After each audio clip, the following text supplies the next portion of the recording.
Welcome to Journeys Through Sociology, a series of interviews with the Executive Committee of the International Sociological Association. I'm Lale Bohanyan, and our guest today is Dr. Margaret Abraham, who is joining us from New York. Dr. Abraham is a professor of sociology at Hofstra University, originally from India, where she earned her BA and MA at Delhi University. She later went on to earn a PhD in sociology at Syracuse University in the US. Her research is focused on the South Asian diaspora and issues relating to migration, gender, and globalization. She's particularly worked on the issue of domestic violence among South Asian communities in the US, the basis of her book, Speaking the Unspeakable. She's also been heavily involved in forms of activism and policy consultation on this issue for over 20 years. Dr. Abraham is currently doing research on outsourcing, examining it from the perspective of workers. And she's also recently published an edited volume, Contours of Citizenship: Women, Diversity, and Practices of Citizenship. And in addition to serving on the ISA's executive committee, she's also the ISA's vice president of research and the American Sociological Association's national representative to the ISA. Thank you so much for joining us today, Dr. Abraham. Thank you, Lale, for that wonderful and very kind introduction. Right. It's wonderful to have you here. And I actually, I'm excited about this interview because your work really kind of, you wear many sociological hats. You do professional research, policy work, forms of activism, teaching, a great deal of organizational work with the ISA and the ASA. So maybe just to begin with, you could tell us, among all these various things that you work on, what is it that you're particularly excited about right now? Well, let me begin by saying you've put it well, because I do see myself as a teacher and a researcher as well as a community activist. And so I always see these things as interconnected. And it's what makes me think about social transformation. But that said, currently, the most exciting thing that I'm doing is work with the ISA. And I say that particularly because we're in the midst and actually close to the end of the final run for the forum, which will be Forum of the ISA Forum of Sociology, that will be held in Buenos Aires, 2012, August 2012, with this theme of social justice and democratization. And that is, it's exciting because it brings all the research committees together, many of them who are putting forth amazing sessions, but it's also in collaboration with the Association of Argentinian Sociologists and the Association of Latin American Sociologists. So again, truly in the global spirit, it allows us to do work that we hope will engage not only sociologists, but also public actors. And so to me, that is the most exciting thing going on currently, and also the most daunting thing. Right. Well, your career in sociology spends at least, back to your undergraduate work at Delhi University. So I would be interested in knowing, Dr. Abraham, what were some of the reasons that you were initially drawn to sociology in the first place? Well, I've always been interested in social issues, but I will say my earliest, actually, window into sociology was in high school. In India. And I think my group was the first batch of sociologists or students to study sociology in high school in India, at least in Delhi. And I think just that exposure, I think I actually fell in love with sociology. And I say that because the teachers who taught me there were the first influence. But then I did my undergrad at Hindu College in Delhi University, and then in graduate school we had an amazing set of sociologists, professors who really transformed the way I thought, both in terms of theory and action, and I should say empirical work. How do you bring the two together? They talked about issues of oppression, of social relations, of social transformation. And I think that passion then was, I kind of brought it as an immigrant here. And I have to say that at Syracuse University and also at Hofstra, as I've been teaching, that passion continued. It was always something that allowed me to be a lot more reflective. And then, of course, I have to say, and I think I would be wrong, there are three ways that I get influenced in terms of sociology, and the other is my family. We've always been what I call informal sociologists around the table in my house. We've always talked about... Are you the first formal sociologist? I am. The others are one sister is a historian, the others in English literature, and the other's a lawyer, a trade unionist. So, yes, the formal sociologist, and as a discipline, yes. But growing up informally in your home, there was a kind of sociological thinking about the world. Yeah, absolutely. The evenings we used to often sit around the table after my parents came back from work, and social issues are very often a part of that tea talk or chai talk. And so I think that kind of engagement also around political issues did actually transform me or influence my interest in sociology. So I always think of publics outside of academia have also influenced me. Writers, community activists, and lastly, community activists. Actually, they have played a critical role in the way I have thought about sociology and how our sociology cannot be only one that is addressed to in our universities, but must be beyond that. And what are, I hope that one thing we can talk a bit about, Dr. Abraham, is some of the ways that you attempt to do that with your own work. As I said earlier, I know that you've done many years of policy work and activism around issues of domestic violence. So, could you just give us a few examples of what are the ways that you've attempted to both to engage with, as you say, publics beyond academia, but also to take your work and to have those kinds of impacts in the community? Yeah, it's a complex question at one level because I want to begin by saying, again, it's that prism, right? I mean, I see teaching, research, and activism all as connected. But the work that I did, my earliest work was on the Jews of India and their migration to Israel. And I've always been interested in power relations and what I see as marginal groups. And in that particular research, I looked at the idea of identity and, of course, identity politics, but also dual marginalization. What happens when you migrate to another country, and what does that mean? And so that was my earliest work, again, addressing issues of identity and marginalization. And then, the work that I, after my PhD, that I got really influenced by, but both were by the private realm and the public realm, and that is that I saw this amazing work that was being done by activists in the South Asian community. It had just started addressing the issue of domestic violence. There was also an area that I had just started teaching. And I realized there was a lot of work on domestic violence, but very little on immigrant communities.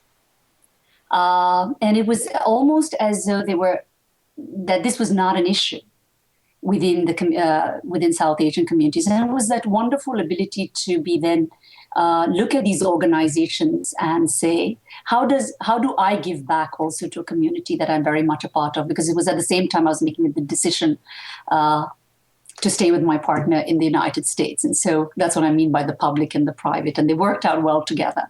And what I did at that point was I had also been influenced by feminist works and courses I had done at Syracuse University. And this allowed me that opportunity of talking about intersectionality using gender too. I came in, I will say, as a researcher, looking at organizations and wanting to also interview women. But very soon I learned, and the organizations put it to me, sociologists often talk in jargon. What are you giving back to the community? When you come in, what is it that you give back?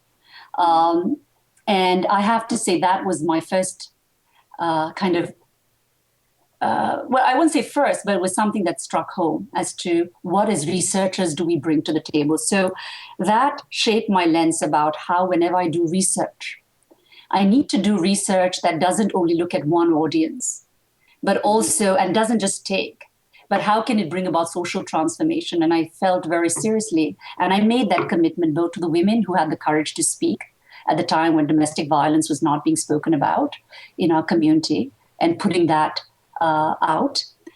It allowed me to engage in action research. And so I see myself as an action researcher. So I did that in terms of talking within the community, writing a book where women's voices were at the center, looking at South Asian organizations, addressing some of the issues that South Asian organizations asked me to do as a part of not only my research, but a way to bring about social transformation and shift domestic violence from a private problem to a public issue. And at the institutional level, it allowed me to talk to people within the justice system, but also to work around parts of immigration. And how do we address coalitions? How does our research impact or influence policy, the ways we teach, and the ways we bring about social transformation? And I've tried to do that at all, but different publics. And I think that that's just a wonderful example for, especially for undergraduates and people thinking about sociology as a career, to really have that kind of that model of all of the possibilities, from forms of activism, community engagement, policy work, bringing it into your teaching, doing research on it, all those various kinds of levels in which a sociologist can work. I also want to add, one of the other important ways, and I didn't mention it here, is that I teach courses on violence against women and domestic violence. I think it's important that that we bring our scholarship and the scholarship of people all over the world, right? In the ways domestic violence is addressed, for example, of violence against women, and not have a kind of monolithic vision of how this should be addressed. And even framing what is domestic violence, right? Or what is violence against women, or not just violence against women, but men or armed conflict, all these issues. And I think so bringing it to teaching and having classes on that is another way in which you not only engage with your students, but you hopefully have them then engage with issues about, in terms of developing frameworks and being engaged with communities to address whatever's dear to their heart. So, and I became fascinated in this conversation. So I didn't mean to interrupt you. Also, from you were sharing with us some of the reasons that you were drawn to sociology, and you spoke about definitely the influences of your teachers and professors, and finding sociology as a space where people talked about issues of oppression and so forth, but also your family. And is there anything else that you wanted to speak to in terms of what kind of brought you to sociology? Well, I think sociology provides a lens, and not a lens, lenses to in terms of looking at a spectrum of issues, and I think especially power relations, right? I think social inequality. How do we address issues, whether it's in how do we develop theoretical frameworks? How do we have rigorous methodology in addressing some of the problems that we talk about? How do we then transform that, not only in terms of mobilization, but also in policy work? And I think these are some of the issues that I actually feel I spend a lot of time, but particularly in a global context, more and more understanding that many of us who live in the United States have a limited notion of both in terms of knowledge production from other parts of the world. And so I just want to add that, because I think I'm becoming more and more clear that when we do our research, what is the impact it has, whether it's, for me, when I say about domestic violence, we can talk about violence and have legislation and policy, but does that, when it is in opposition to other immigrant rights, how do we then not compartmentalize our legislation or policies that sociologists can contribute to? I think sociologists can contribute in many ways, but for me, that is the sociological lens that is linking theory with practice, doing action or research within sociology, but also framing it to a broader public and bringing about social transformation. Dr. Abraham, another one of the questions that I've been posing to the ISA members is, is essentially about the various challenges or obstacles that they faced as sociologists. And so when you think about your own kind of, path or journey through sociology, what would you say have been, some of the most significant challenges that you faced? Okay, let me begin by saying that actually I've been fortunate to have my path to sociology be filled with possibilities. And they have really been wonderful opportunities and possibilities given by a large spectrum of people as well as other parts, both in the public and the private sphere. But of course, as in any field, we have challenges. And my own path has had its share of challenges. And I think I can put in in terms of three contexts. One, in terms of being an effective teacher and using the medium of teaching, right, and pedagogy to bring about a global perspective in my students when I teach in the United States. Yes, they're wonderful and they're open, but how do you navigate that space when you're teaching particular texts? And I think also being conscious of the fact that when you are frequently students, when they're exposed to material from other parts of the world, right? There are challenges sometimes if you don't give a broader context, and especially when you're doing work around violence, they sometimes take a cultural analysis of it rather than looking at it in a much more global perspective. I also think sometimes the challenge is with teachers themselves, ourselves. And that is when you teach, and of course this varies some institutions, and I think at Hofstra University, the faculty and students do an amazing job of trying to do this, and that is get a global perspective. But I find that the challenge is what kind of materials they access. And very often knowledge production is so biased or is so streamlined that most of the material that they use is often from the West. And so there's a kind of inequity or a hierarchy in the way this information gets used and disseminated, right? And so that's a challenge that I often face. And I actually found that even when I was teaching my book, trying to construct in a way that didn't demonize communities in any way. So that's been one challenge. And I was actually going to ask you, it seems that would be a challenge, for anybody teaching sociology, to get students to think globally with that kind of global perspective. But I would imagine there's a specificity to the challenge of teaching American students as well, or students in the U.S. and perhaps maybe in the West. But for some of these reasons that you talk about, I think that many other parts of the world, people studying sociology would be reading, things written by obviously Western scholars, and would have knowledge of certain histories and such that American students tend not to come to college having. Yeah. But, as I said, and you're absolutely right. And I think this is changing. And I think technology, the media is allowing us more opportunities to broaden that perspective and getting students to go. Often students also have many things happening in their lives, getting them to go and read beyond, right, the materials that you give. And I think it's always a challenge, and it's easier said than done because many have to work. And they're engaged in many kind of activities. But so that's one challenge. But I also see if it's as a possibility for change. And I think it's something changing.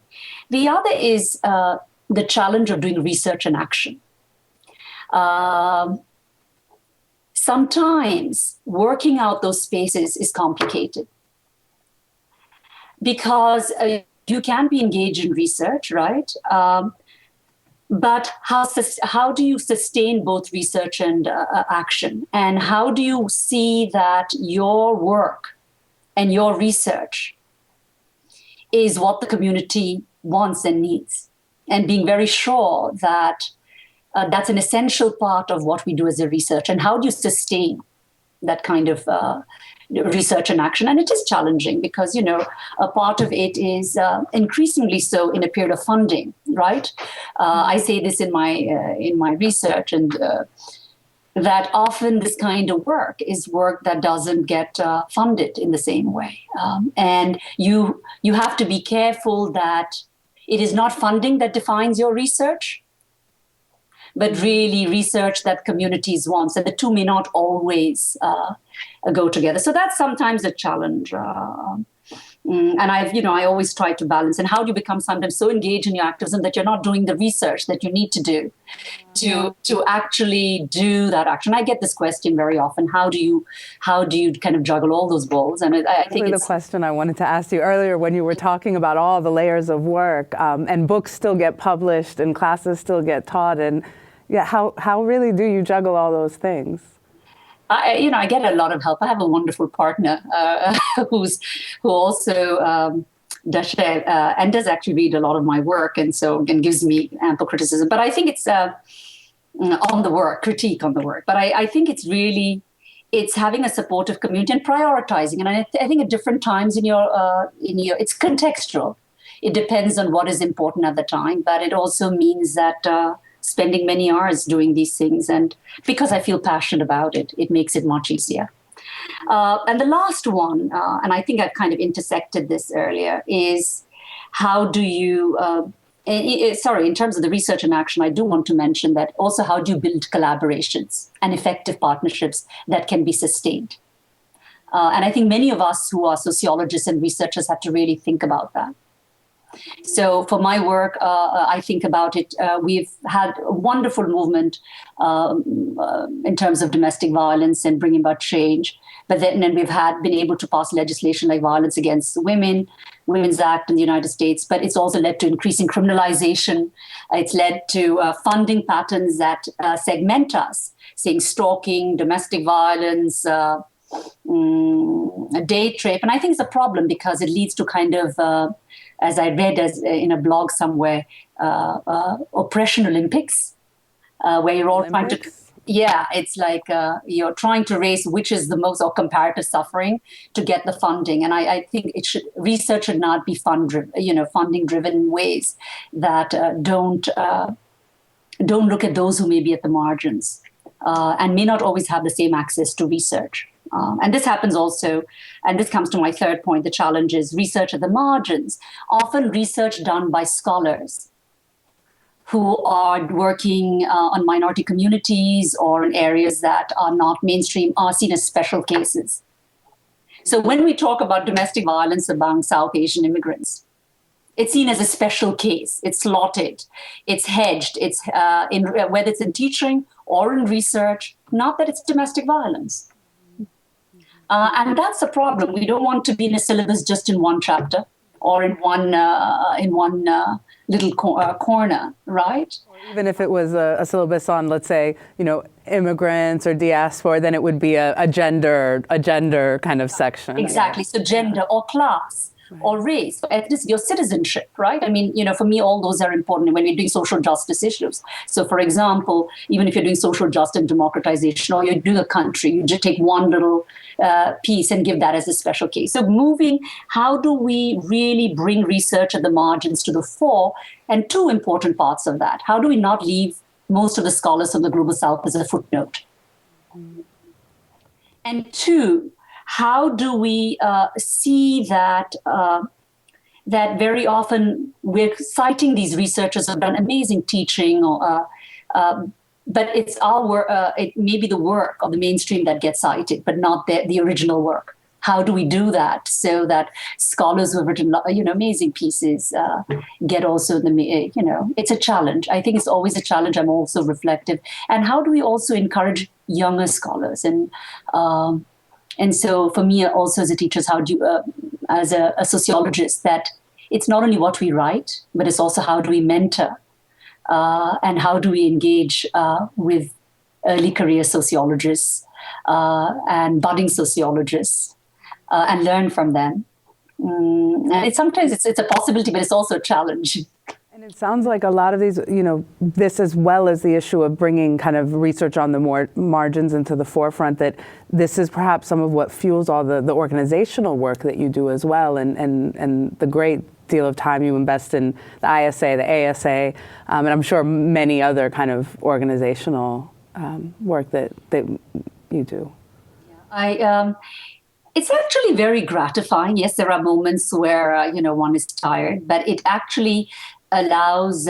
It has a combination of the intellectual, emotional labor, and instrumental. It's all comes in like a kind of. There's a nexus of that, and perhaps it's who I am. I like to think I have some vision, but I also am a pragmatist at some points, and the ISA, especially this forum on, the ISA community is an amazing community. It's a community that's really influenced my world. I mean, going to the ISA and going to the conferences just broadens one's horizons in amazing ways. You meet people and scholars and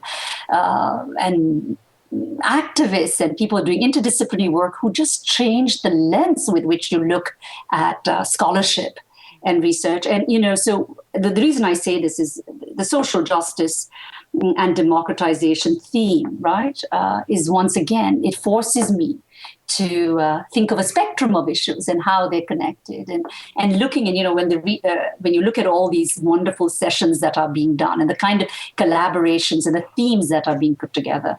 And of course, the ISA Secretariat with Isabella Barlinska and her staff, and the ISA President, Michael Buraway, and our wonderful executive committee, they all help in framing what it means to be a global sociologist and a global citizen, I think. And so I think for me, very much, the work that I do is a part of the course because it allows us to not just study sociology, but do sociology.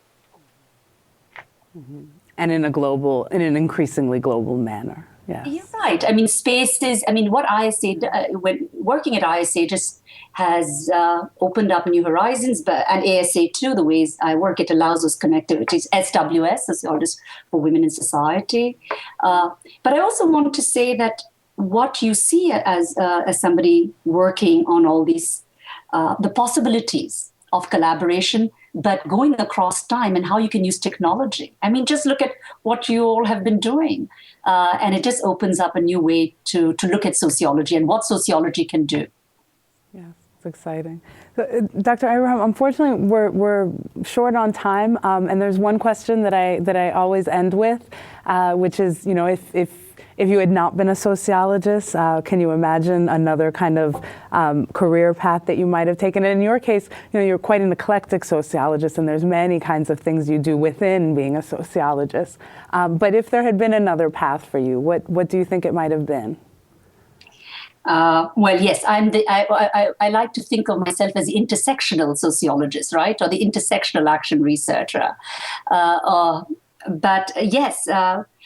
I started obviously my ties to sociology very early, but coming from the kind of family I've come from, and I think I would have been an activist or gone into politics, but used the political platform to really address social issues, issues of inequality, issues of social justice, about poverty, human rights. And women, I feel very strongly about the fact that women have been played a critical role in bringing about social change, the feminist movement, the women's movement, in all parts of the world. And yet, when you think of political office, you don't see that translating in same proportions.